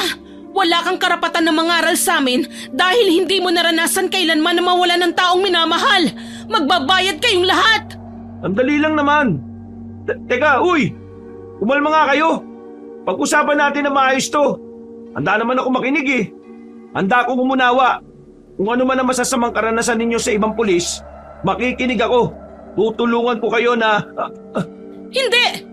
Hindi na maibabalik ng maayos na usapan ng buhay ng asawa ko!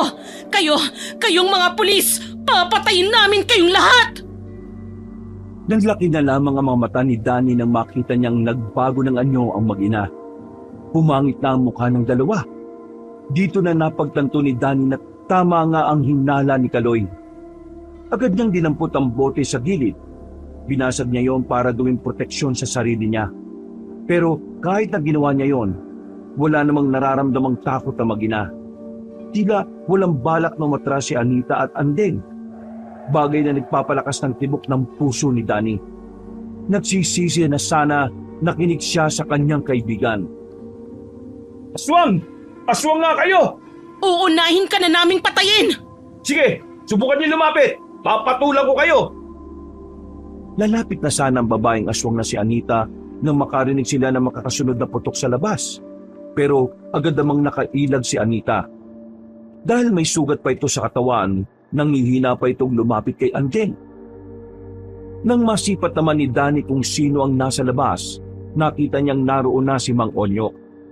Binalikan pala siya nito at meron na itong dalang baril. Kasama na rin ang kanyang hepe ang kabady niya na si Kaloy. Samantala, nagmamadali namang makalabas sa bintana ang mag-inang aswang. Windang na windang ang binata na makapasok na rin ng kubo si Mang Onyok at si Kaloy. Kumilos ka na dyan. Kailangan nating habulin ang dalawang yon. Kahit na hindi pa nakaka-recover sa pagkabigla dahil sa mga nalaman, pinilit na rin niyang maikalma ang kanyang sarili. Lumabas sila ng kubo na yon. Samantalang tila walang ganong puno sa area na yon, karamihan lang ay puro talahiban at mga halamanan. Marahil silang naglalakad, nakikiramdam sa paligid. At dahil ang hepe lang naman nila ang may daladalang baril sa mga pagkakataong yon, nasa likod lamang sila na matanda. Alerto kayo. Anumang oras pwede silang... Ha? Hindi na natuloy na matanda ang kanyang sasabihin nang biglang merong umila sa paa nito. Hinabol nila si Mang Onyok na pilit tinihila ng batang si Andeng palayo sa kanila. Mabuti na lamang ay nahawakan nila sa paa si Mang Onyok. Nakipaghilahan sila sa bata at kalaunan, nabawi naman nila ang kanilang hepe. Agad na tumayo si Mang Onyok at nagpaputok sa kung saan-saan. Pero wala namang itong tinatamaan. Mga salot kayo! Lumabas kayong dalawa dyan! Kung talagang matapang kayo! Hepe, ayun silang dalawa oh! Nakita nila ang mag-ina na tumatakbo na palayo. Pinaputukan ulit ni Mang Onyok yon pero sa kasamaang palad, hindi nila tinamaan yon dahil may kadiliman ng parting yon. Nakatakas si Anita at Andeng. Hindi na lang din nila yon hinabol dahil nakapasok na yon ng kagubatan. Ano? Tigas ng ulo mo eh. Ayaw mo kasing maniwala sa akin na ang mag-inang yun ng mga aswang. Oo na. Nagkamali na ako. Naawa lang naman ako sa bata eh. Puro ka naawa. Yan kasi problema sa'yo eh. Masyado kang emosyonal eh. Saka kaganyan mo, mamamatay ka talaga. Inaamin ko na nga na nagkamali ako. Ano ba problema mo? Problema ko, yung ugali mong ganyan. Masyado kang malambot. Oh, tama na. Tumigil lang nga kayo. Hindi na nagsalita ang dalawa. Mataas ang respeto nila kay Mang Onyok, kahit na wala na sila sa serbisyo.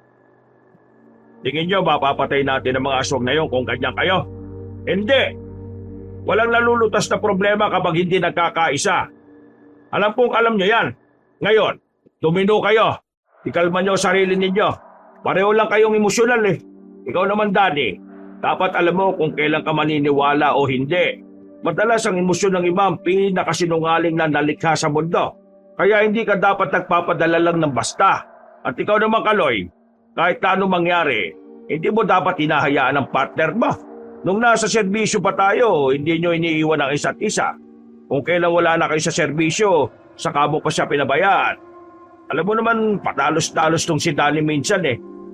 Jepe, Pasensya na ho kayo. Pasensya na rin. May pagkakamali rin naman ako eh. O sige na, umusad na tayo kagad. Ayaw ko maka-apekto tong hindi niyo pagkakaintindihan sa magiging operasyon natin sa mga susunod na araw ha. Sige na, tara na. Nauna nang naglakad ang matandang lalaki. Sumunod naman si Danny at Kaloy na hindi pa rin nagpapansinan. Nang makabalik na sila sa bahay, ay doon na nilapitan ni Kaloy si Danny. Sa tapat ng pintuan ay nag-usap ang dalawa.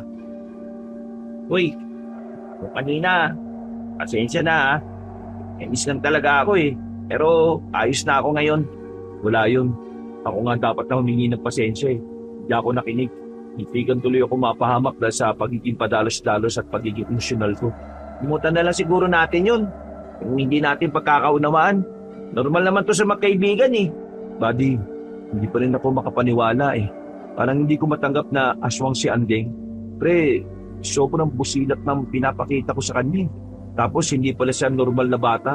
Tinangka niya pa akong ipalapa sa nanay niya. Ikaw naman kasi masyado kang naawa eh. Kaya yan tuloy. Sinamantala ni Anding yung pagiging mabait mo. Totoo nga kasabihan na matatanda. Mas madaling nalilim lang ng mga manloloko ang mga taong mabait. Paging masama ka rin naman kasi kung minsan. Loko. Bukas, ronda ulit ha. Kasama natin ulit ang mga tao ni Efren. Kaya handaan nyo na mga sarili ninyo. Baka sa pagkakataong ito mapalaban na tayo ng malala. Kinaumagahan, maaga silang nagtungo sa bahay ni Mang Efren. Rumonda agad sila at sinuyod ng kagubatan. Pinuntahan na rin nila ang ibang baryo para hanapin ang mag-ina. Pero nabigo silang makita yon sa mga baryo. Palaging bokya ang paghahanap nila. Tumagal na nga ng 1 linggo ang kanilang paghahanap pero wala silang napapala. Sumasagi na nga rin sa isipan nila na baka tuluyan ng umalis na kanilang probinsya si Anita at Andeng. Pero kahit na ganon, hindi pa rin sila nagiging kampante. Makalat na itong bakuran mo. Wala ka bang balak na linisin to? Saan na lang siguro yan kapag natapos na tong trabaho natin. Ano ba? Nabalitaan nyo na ba yung nangyari kay Amer? Oo nga pala. Ano palang balita sa mokong ngayon? Si Bak. Si Bak? Si Bak din? Sino ba happy doon ngayon? Yung isa sa mga tsuhin niya ang pumalit sa akin. Nagkataon na itong tsuhin niya, galit sa tatanga-tanga. Ito yung tsuhin niya na hindi niya magawang makasundo Minalas tuloy si Amer. Nalaman niya siguro yung tungkol sa nangyari. Yung mga tropa, nagsalita, nilaglag si Amer. Kaya itong si Amer, ayun, galit na galit ngayon sa mga tinuring niyang kasangga. Gigil na gigil din sa mga aswang. Inaraman na yung loko. Kung hindi lang sana kasi siya si Raulo, di sana may mas maganda siyang karir. Ano ngayon ang gagawin ni Amer? Makakabalik pa kaya yun? Ang nakarating sa aking info, hindi na raw. Malakas din kasi itong bagong hepe. Walang magawa yung ibang tsuhin niya. Dapat pala, siya yung kinausap namin nung nasiba kami ng walang maayos na dahilan. O paano? Alis na muna ako ha. O saan naman kayo pupunta, Hepe? Karawan ng kumpare ko. Baka gabi na ako pagbalik dito ha. Mauna na kayo kumain. Nandyan na yung baril sa inyo ha. Kayo nang bahala sakali makadaupang palad nyo yung mag-inang aswang. O paano? Pairam ulit ng motor mo, Danny ha. Ngumiti pa sa kanila ng malapad na matandang lalaki. Maingat naman itong pinaandar ang motorsiklo. Samantala, naganda na lamang ang dalawa para sa kanilang hapunan. Noong mga sandaling yon, tila payapa ang paligid. Wala silang nararamdaman na kahit na anong panganib.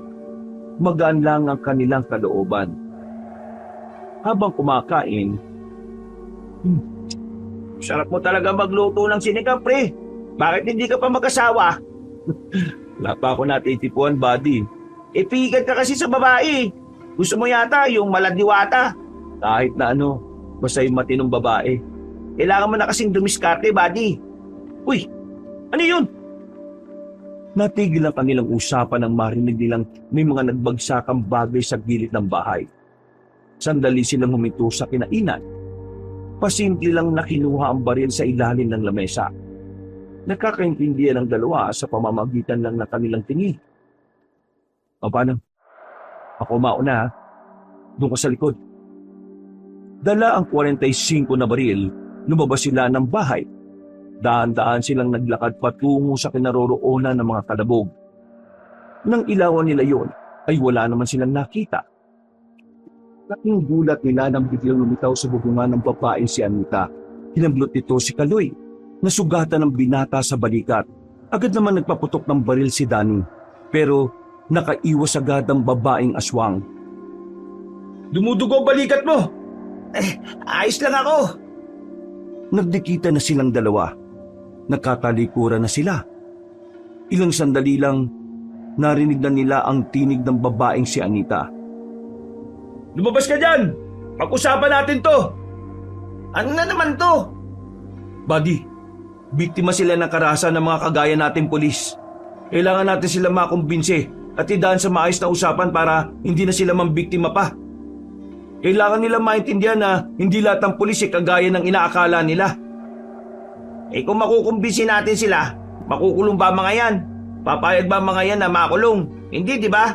Basta ang mahalaga, hindi na sila mambibiktima. Kahit na kailan, ang sakit mo sa ulo, pre. Andeng! At ikaw, babaeng aswang, lumabas kayo! Sabihin nyo sa amin ang mga hinaing ninyo at baka may magawa pa kaming paraan para dyan. Nakakalimutan mo, ha? Kailangan natin patayin ng 2 aswang na yan. Yan ang trabaho natin. Hindi nagsalita si Danny. Maya-maya lang, lumabas na rin si Anita at Andeng. Sa reaksyon ng mukha nito, tila kumalma na ito ng bahagya. Sinamantala naman ni Danny ang pagkakataon para makausap ito. May pagkakataon pa para makapagbago. Itigil niyo mga ginagawa niyo. Handa kaming tulungan kayo para mapanagot ang pumatay sa asawa ninyo. Buddy, walang batas para sa mga aswang, di ba? Hayaan mo na muna akong kausapin sila. Sige na. Kulit mo eh. Pinatay nilang asawa ko kahit na sinusubukan na naming mamuhay bilang normal na tao. Bakit nila pinatay? Ano ba ang pwede maging dahilan? Pinagbibintangan nilang naglalako ng droga ang asawa ko kahit hindi naman. Nanlaki mga mata ni Danny na makakita. Bigla na lang may narinig silang putok ng baril. Nanlaki mga mata ni Danny nang makitang bumagsak ang batang si Andeng. Nang buhatin ito ni Anita ay nakita nilang umaagos na ang dugo mula sa tagiliran ng bata. Wala na itong buhay, dahilan para mas lalong mamuhay ang kasamaan sa puso ng aswang. Asawa mo pala ang taong yun! Pasensya ka na pero ginawa lang namin ang trabaho namin. Sinubukan namin siyang kausapin pero nanlaban siya eh. Uy! Anong ginawa mo? Anong ginawa ko? Di tinutugis ang aswang. Yun din naman dapat ang dapat na ginagawa ninyo. Susubukan naming idaan sa maayos na usapan. Bakit mo binaril yung bata? Anong bakit? Aswang yung bata eh. Marami na silang napaslang na pulis. Kaya anong bakit ang pinagsasabi mo? Pinatay mo ang anak ko! Gumapang ng mabilis ang babaeng si Anita. Pero agad namang nagpaputok ng marami si Amer. Wala na rin nagawa pa si Danny kundi paputukan na rin ang babae. Pero mabilis yung nakapagtago. Naririnig pa rin niya ang nanggigigil nitong tinig. Hindi mo sila madadaan sa magandang usapan. Sarado utak nila eh. At ang tumatakbo lang sa utak niyan ay gumanti at pumatay. Buddy, ama si Amir eh. Kaya umayos ka na, ha? Kailangan na nating iligpit ang aswang na yan. Bago pa man yan makaperwisyo ng iba. Bumuntong hininga na lamang si Danny. Sinukuan na niya ang ideyang maaring magbago pa ang isip ni Anita. Kaya naman, maraan na silang naglakad patungo sila sa likuran ng bahay kung saan nagtungo ang babaeng si Anita. Habang naglalakad sila, lumitaw na naman sa bubungan ng babae. Pero sa pagkakataong yon ay hindi ito lumapit sa kanila. Binato sila nito ng malaking bato.